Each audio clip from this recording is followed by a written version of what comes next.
अब आया समझ में। एक बेवकूफ मेंढक जी ने कुएं के ताल पे अपनी जिंदगी बिता दी, मुझसे लड़ने और कंपटीशन करने के सपने देख रहा है।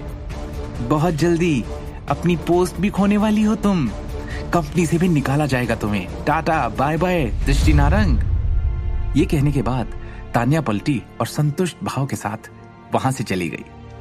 उसकी शेखी बगाड़ने वाले शब्दों को सुनने के बाद दृष्टि सच में डर गई। वो तान्या के शब्दों के पीछे के अर्थ को कैसे नहीं समझ सकती थी। कुछ गलत नहीं कहा तान्या ने।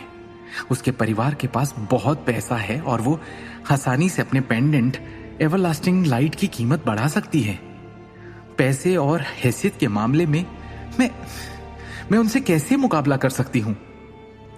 कुछ देर के लिए चुप बैठी दृष्टि ने सोच समझकर बोझिल मन से कहा, शिवम चलो चलो यहां से चलें।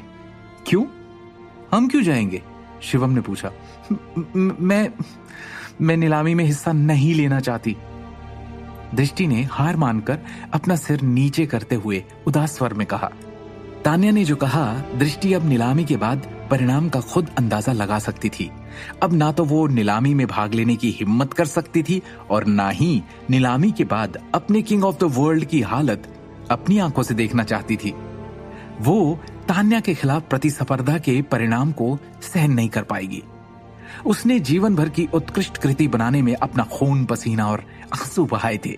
उसके जैसे रचनाकार के दृष्टिकोण से इसे अस्वीकार करते हुए देखना उसके लिए बहुत ही दर्द भरा होगा, खासकर तब जब वो पैसों की ताकत के बल पर कुचला जाएगा।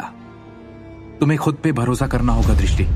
तुम इस प्रदर्शनी की मुख्य पात्र हो, शिवम ने एक गंभीर अभिव्यक्ति के साथ कहा।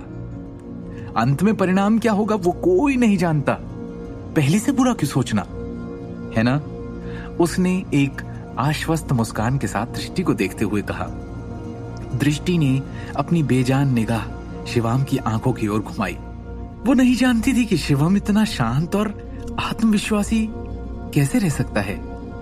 वो बस इतना जानती थी कि उसके उत्साहजनक शब्दों के प्रभाव में उसकी आंखें एक बार फिर आशा की भावना से टिमटिमाने लगी थी।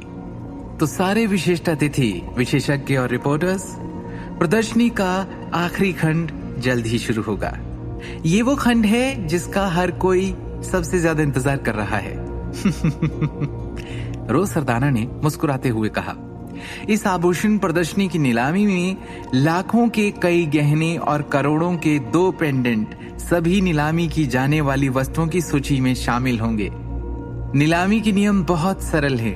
जो कोई भी उच्चतम राशि की बोली लगाएगा वो स्वाभाविक रूप से नीलाम की जाने वाली वस्तु को प्राप्त करेगा। उपस्थित सभी अतिथि नीलामी में भाग ले सकते हैं और बोली लगाने के लिए अपने हाथों में इलेक्ट्रॉनिक कम्युनिकेशन चैनल का उपयोग कर सकते हैं। आप अपनी बोली खुद के नाम के साथ लगा सकते हैं या फिर गुमनाम रहकर भी। तो गहनों की ऑफिशियल नीलामी शुरू होती है अब। एंकर रोज ने अपनी पंक्तियों को एक ही सांस में सुचारू रूप से खत्म कर दिया। चेहरे पर मुस्कान के साथ उसने नीलामी शुरू होने का संकेत देने के लिए अपना हाथ उठाया। उस समय बड़ी स्क्रीन एक विशेष करोड़ों के गहने के प्रदर्शनी में बदल गई।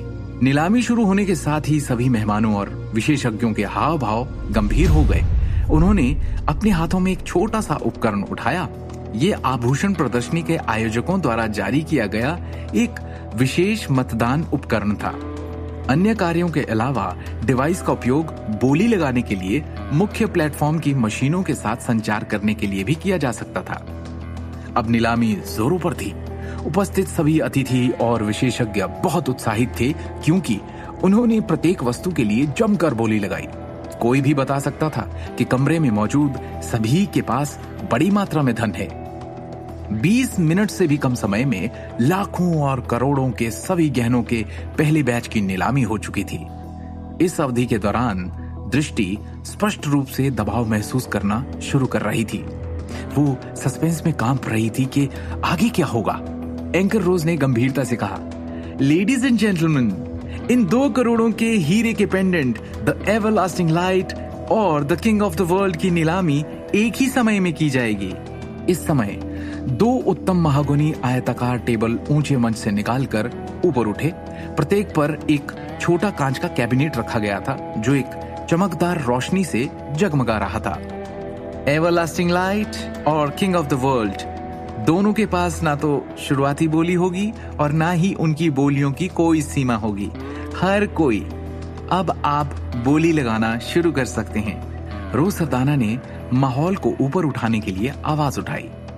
बोली के पहले कैमरे क्लिक होने की आवाजें आने लगी। इस घड़ी में मौजूद सभी पत्रकारों ने तस्वीरें लेने के लिए अपने कैमरे उठा लिए।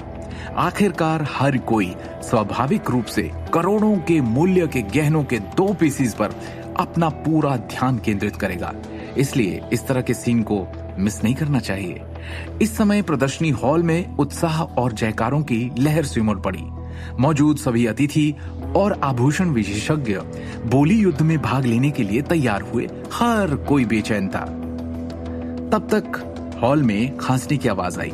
सबका ध्यान दर्श सिंघानिया की ओर गया, जो खांसकर अपनी सीट पर से खड़ा हो गया। आगे की कहानी जानने के लिए देखिए अगला एपिसोड सिर्फ पॉकेट एफएम के यूट्यूब चैनल पर, और शिवम द हिडन वॉरियर के सारे एपिसोड्स को सुनने के लिए डिस्क्रिप्शन में दी लिंक से डाउनलोड करें पॉकेट एफएम ऐप।